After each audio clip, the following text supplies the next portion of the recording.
Всем привет! Наносим мы сегодня с вами венецианскую штукатурку в простейшем ее варианте. Хочу добавить, что видео мы перемонтировали. За это спасибо нашим подписчикам. Сделали замечание, что у нас там есть некоторые недочеты. Мы поглубже вникли в суть. И оказалось, что в попыхах перед Новым годом один не доглядел, другой не допроверил. Да, с нами тоже так бывает. То есть упустили один важный момент и перемонтировали видео. Так что если вы смотрите его повторно, то можете, в принципе, и досмотреть. Один момент тут исправлен. Для того, чтобы нанести венецианскую штукатурку, нужно стена, чтобы была идеально ровная. Не просто шпаклеванная, а ровная, оштукатуренная, гладенькая такая вся, грунтованная. Под венецианские штукатурки мы обязательно красим краской влагостойкой или используем праймер, который заявлен от производителя. Это делать нужно обязательно, потому что краска или праймер блокируют впитываемость стены, шпаклевки, скажем так, и создают однородный фон. Также краска или праймер уменьшают в какой-то степени расход штукатурок. Окрасили стену.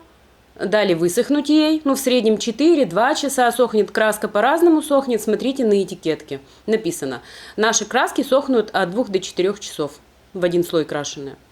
И наносим венецианскую штукатурку. Мы будем наносить ее в один подход, перемешивая в пути цвета. Венецианская штукатурка – это материал очень эластичный, его нельзя наносить жирными слоями, толстыми, только тоненькими слоями, буквально чтобы укрыть поверхность стены. Вот таким вот образом перемешиваются цвета. Взяли прямо на шпатель или на кельму несколько разных оттенков и наносим. Оттенков может быть мало или много, это на ваше усмотрение. Может быть 1-2 цвета, а может и 4 у вас, да? Все зависит от желания, как хочется. Вот наносим вот так вот. Что еще могу сказать? Смотрите издалека, наносите штукатурку, создаете какой-то рисунок, отходите подальше и вглядываетесь в свое творчество. Потому что если вы вблизи находитесь, то вы не видите общей картины и не понимаете, красиво это или нет. Вблизи декоративная штукатурка, а также любое творчество, наверное, вблизи смотрится немного иначе. Издалека вы видите общую картину, поэтому отходите и смотрите издалека. Штукатурка наносится по стене от угла до угла без остановки. Вы можете наносить ее в шахматном порядке небольшими участками, или можете вот так прямо диагонально идти от верхнего края к нижнему, к плинтусу, да, от потолка, допустим, до плинтуса вот так по диагонали.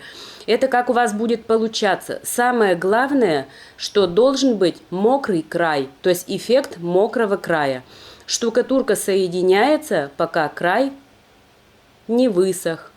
Если он подсохнет, то произойдет деформирование. Когда штукатурка вот подсыхает немного, и вы по ней шпателем, вот попробуйте ради интереса, немножко подсохла и шпателем по ней проведите, она деформируется, как это объяснить-то простым человеческим языком?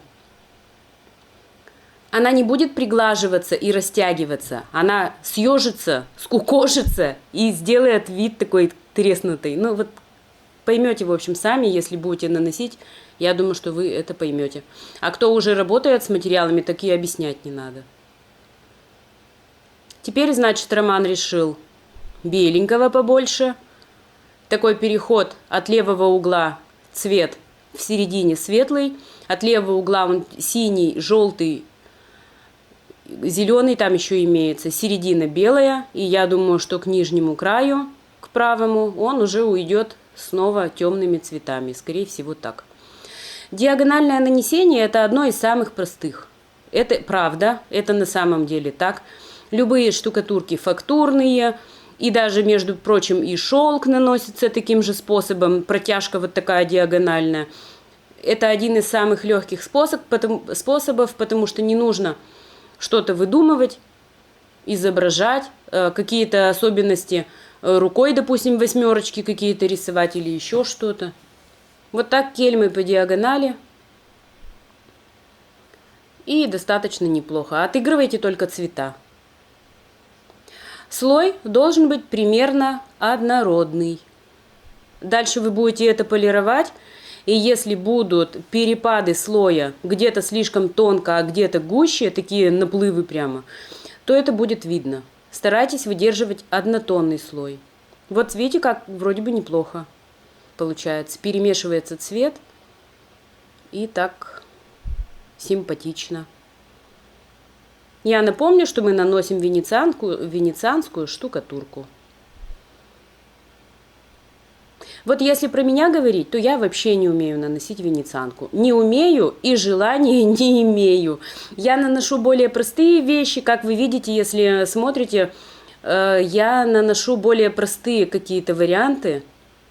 Не стараюсь я сложные осваивать, и мне как-то и не очень хочется. А вот Роман, он старается что-то посложнее сделать. Ну, я вот не особо. Именно поэтому мы в прошлом видео и пропустили. То есть мы пропустили важный момент, потому что я когда озвучивала, я это не заметила, я же озвучивала, я могла видеть. Но так как я венецианку не наношу, я озвучиваю за кадром. Поэтому и вышла ошибка. То есть все было снято, и потом, когда монтируется ролик, один момент был просто не вставлен. Какой красивый цвет. Ну вот как-то так получается общая картина. И дальше, когда она подсохла, мы ее шкурим. Такая вот шлифмашинка. На ней одета шкурка. И что она делает, эта шкурка? Она убирает как раз вот те наплывы, которые нам не нужны. То есть неровности, если у нас остались от кельмы, от шпателя. Вот эта шкурка, она выравнивает. И достает из глубины что-то более интересное еще становится. После шкурки кельмой полирует. Достаточно сложная, могу сказать, работа. Может быть, поэтому я ее делать и не хочу. Ну, нету такого желания. Вот это полировать, это достаточно трудно. Я могу сказать, что это мужская работа, по большей части. Но у нас в Удмуртии девчонки делают очень много венецианку. Очень много делают. Смотрите, как блестит. И это благодаря все-таки силе определенной. То есть нужно шлифовать, кельмой полировать. Шкурка, она у нас излишки снимает, а кельма, она полирует. Вот такой уже зеркальный эффект создается. Это без воска еще было. Венецианская штукатурка полируется до блеска без воска. А дальше воск. Он добавляет нам защиту.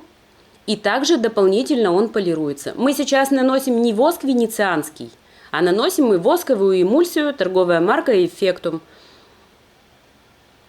Это как эконом-вариант, в принципе. Мы его больше используем для фактурных штукатурок. Мы его колируем, покрываем фактурные штукатурки. Ну вот сегодня мы его на венецианку тоже нанесем. Он тоже, в принципе, подходит для некоторых видов, для небольших объемов, скажем так, для непривередливых клиентов. Он, конечно, не даст такого прям зеркального блеска. Есть именно воск зеркальный. Густой такой воск для венецианских штукатурок. Мы сейчас наносим воск база. Кельмой тонкий слой растягиваем, не оставляя вот этих вот наплывов, как вы видите сейчас. Вот их не надо нам, их убираем. Расход у воска, я думаю, что грамм 50 в данном случае. Воск наносится также по всей плоскости стены и дается ему высохнуть.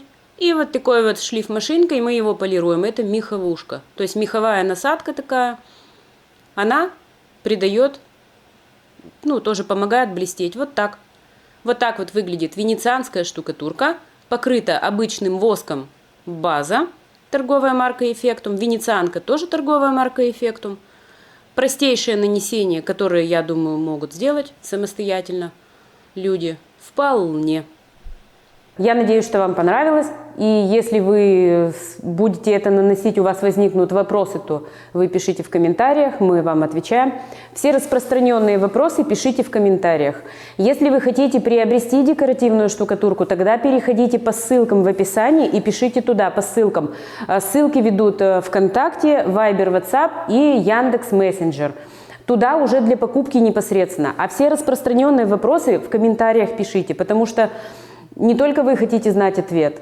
У вас родился вопрос, но, возможно, ответ на ваш вопрос будет полезен кому-то еще. Поэтому пишите все вопросы в комментариях. Ну и все.